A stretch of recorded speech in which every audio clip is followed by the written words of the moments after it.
ประธานคณะกรรมาการสหภาพยุโรปฟอนเดอเลเยนทุกวิกฤตคือโอกาสอูซูลาฟอนเดอเลเยนมอบสุนทรพจน์ที่ทรงพลังเกี่ยวกับภารกิจและความรับผิดชอบของยุโรปที่สภาคองเกรส F 2025 ในบาเลนเซียโดยกล่าวถึงปัญหาสำคัญที่ทวีปกำลังเผชิญ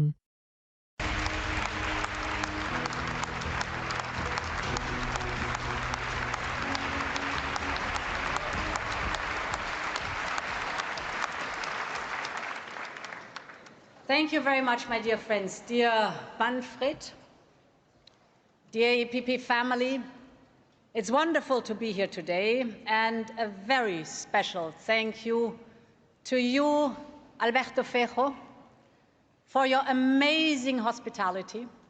You have organized this incredible Congress at a really important time. And allow me also to say a word to yesterday's events. Yesterday, citizens across Spain and Portugal and parts of France faced an unprecedented power outage. And I would like to commend them for the calm and the civility that they have displayed in the midst of this most challenging blackout. They've shown collective responsibility. They've shown solidarity with the people that suddenly found themselves unable to go home. And let me in particular thank the police, the firefighters, the traffic controllers. In all countries, they've been working under immense pressure to protect the citizens and to maintain the order. Gracias e obrigada a todos.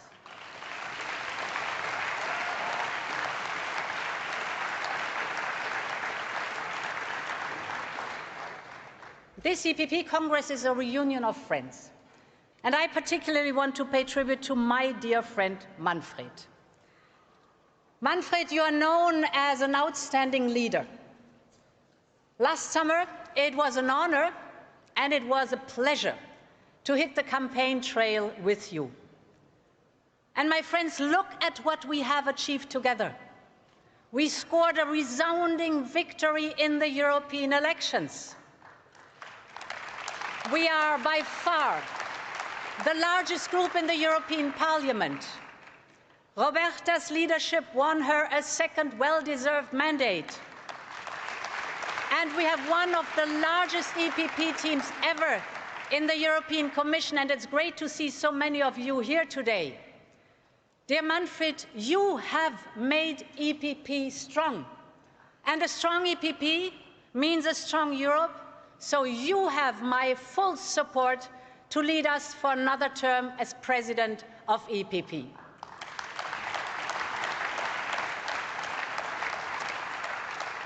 And let me also thank you for choosing Dolores Montserrat as candidate for the Secretary General.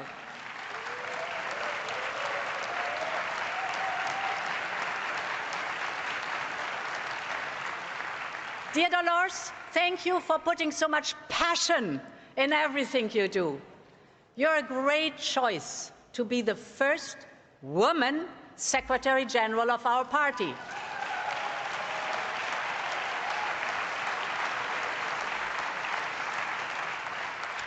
And I think Roberta will agree with me when I say other parties speak of gender balance. We, EPP, we deliver on it.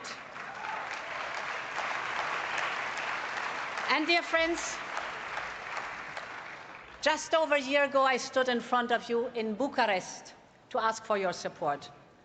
And I remember sharing with you the lesson of my father, that Europe is more than a market. Europe is more than a set of institutions. Europe is more than a union. Europe is our home, and our first mission is to protect the place we call home. It is about prosperity. It is about security. It is about democracy. And this is what we as EPP have promised to the people of Europe.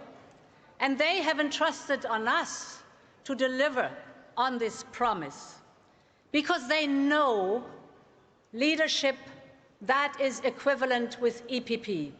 As we've shown from Donald Tusk in Poland, to Kyriakos Mitsotakis in Greece, from Petteri Orpo in Finland, to Andrei Plenković in Croatia, from Nikos Christodoulides in Cyprus, to Ulf Kristersson in Sweden, from Luis Montenegro in Portugal to Luc Frieden in Luxembourg, from Ivica Silinia in Latvia to Christian Stocker, we just heard him in Austria, from Zelja Skov-Rosen in Bulgaria to Ili Boloyan in Romania, and in a few days, Friedrich Merz in Germany will join us.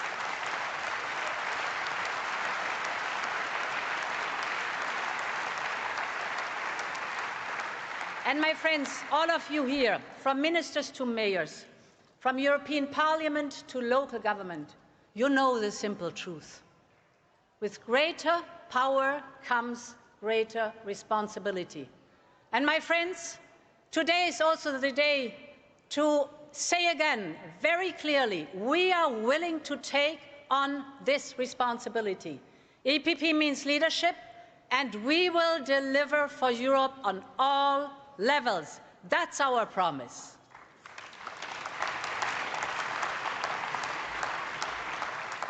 And my friends, our victory last year belongs to all of you.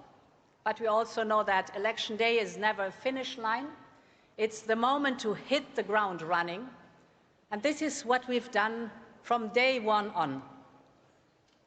In our difficult times, nothing can be taken for granted.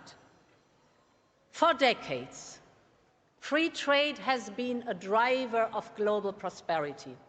It has lifted billions out of poverty and sustained the livelihood of millions of European families. Now, global markets are shaken by the unpredictable tariff policy of the US administration. US tariffs on the rest of the world are at their highest in a century.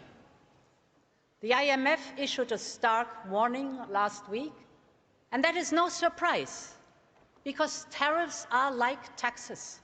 They hurt consumers and business alike.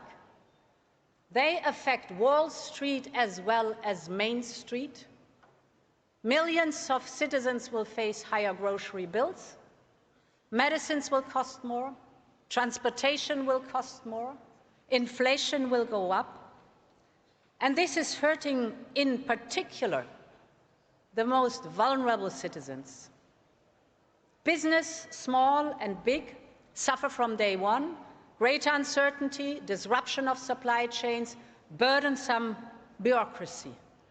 My friends, we cannot and we will not allow this to happen. We have to double down on our hallmark policies of open markets, of win-win trade and investment partnership, and of free and fair trade. But in every crisis, and Christian Stocker, you said it, in every crisis there's also an opportunity. Not only is our single market the largest in the world because of its openness to the world that is so much greater than that of the United States and China, but we are also world champion in export to GDP. So our companies need the global markets. And in this moment of crisis, it pays off that Europe is reliable and predictable. We have already the largest network of free trade agreements with 76 countries around the world. Now the world of trade is turning towards us. And Friedrich, you mentioned it. Since last year, we've concluded a new wave of trade deals from Mercosur to Mexico to Switzerland. We're working with India and Indonesia, with the Emirates and Thailand, the Philippines and Malaysia and the Pacific. They all want to deal with us because we are fair, we are reliable, and we play by the rules. So, my friends, let's stay the course, cool-headed, and united, because that's who we are, and that's the European way of trade. Let's stick to that. But the key to our prosperity is to put our own house in order and to make business easy right here in Europe. Our single market is a safe harbor for European businesses, a place where they can grow strong before they set sails on global markets. But we've discussed here today, too, the vitality of the single market is held back by too many national barriers, too much fragmentation, too much bureaucracy. And that's why we introduce the now famous omnibuses to simplify and to speed up. I mean, we have so many opportunities, we have to grasp them now. And take just a digital startup in Europe, a digital startup that wants to scale up in the European single market. Instead of having one single rule to deal with across the European Union, this digital startup is facing across all member states over 270 national regulators active in digital networks. This is unbearable. That fragmentation is the key factor why we are falling behind. If we remove all obstacles inside our union, we could boost our own GDP as much as 10%. So, my friend, it's time to break the chains. Europe was once the cradle of innovation. We want to be it again. Let's free up European innovation, and let's boost again the entrepreneur spirit of Europe. That is the EPP task we have ahead of us now, and we will deliver, my friends.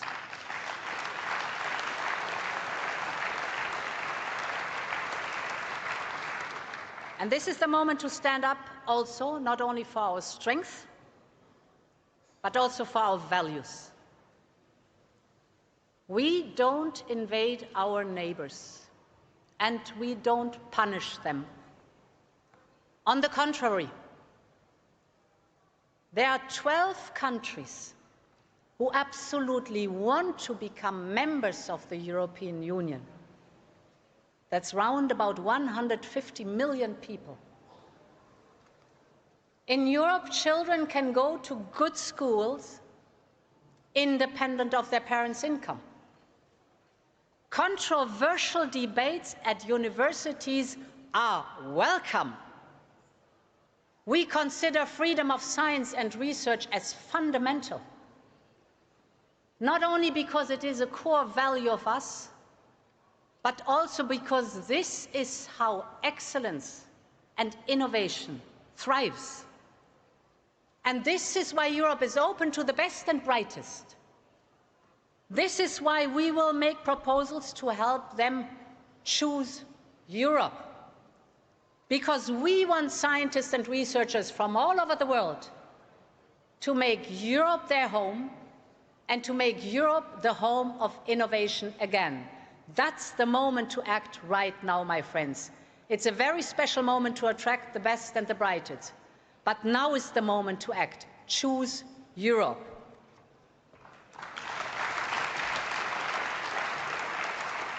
And my friends, we must continue to deliver on what matters to the people of Europe. Food security is key to our overall security. And we must always be grateful to our farmers who provide us with quality food every single day. They are the custodians of our land and our most ancient traditions. But we also know that their job is of key strategic importance. So, their hard work must pay off. Farmers deserve a fair income for the food they produce and a level playing field with global competitors. Last year in Bucharest, we discussed to provide them with better incentives, better rewards for protecting nature, and much less administrative burden. And now, my friends, we have to deliver this, we have to get it done. And from the beginning, I have emphasized that migration is a common European challenge that needs a common European answer. We are following a twofold strategy. First, we have to take control of the numbers of illegal arrivals. It is important that migration does not happen at a faster pace than our communities can keep up with. And to be very clear,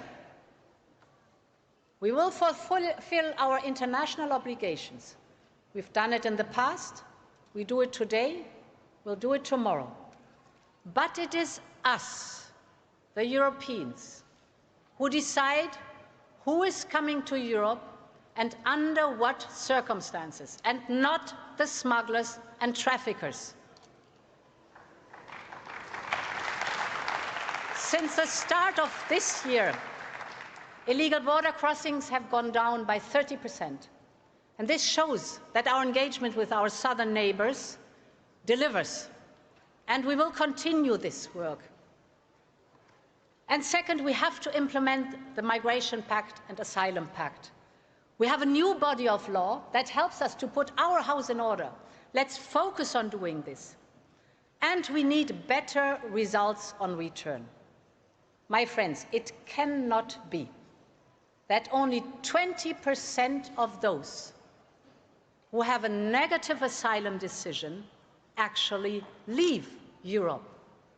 This is why we cannot go on like this. It's way too low, the figure, and we cannot explain it to our citizens. We must do better.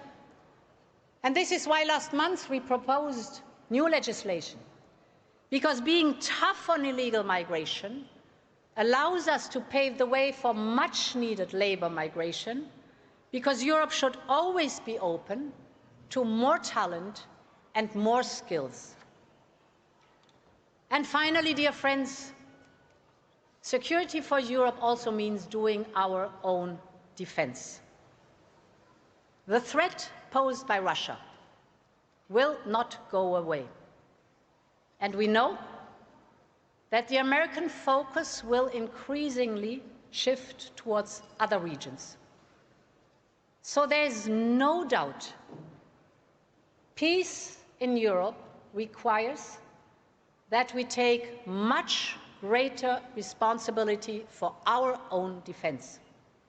And already at our Congress in Bucharest, we discussed to turbocharge our defense industrial capacity. But no one could imagine how much we'd achieve in a short span of a year. Up to 800 billion euros of investment are now there for our common defense. All 27 member states are on board. New defense partnership with Norway and soon with the UK. We've done more as EPP for European defense in a single year than in several decades. The EPP has always been the party of European defense. And today we are the party that is delivering on the European Defence Union, my friends.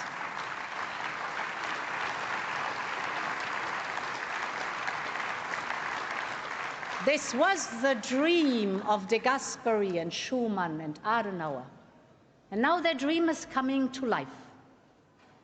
And the people of Europe are massively in favor. But we also see that the far left and the far right have always opposed this idea. And now again from the fringes, some are trying to boycott this European awakening. They say Russia is not a threat, and Europe is not the answer.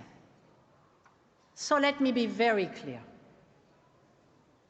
Only a strong Europe can protect peace in our continent. And the far right and the far left are not pro-peace. They are just pro-Putin. And we will not allow this to happen.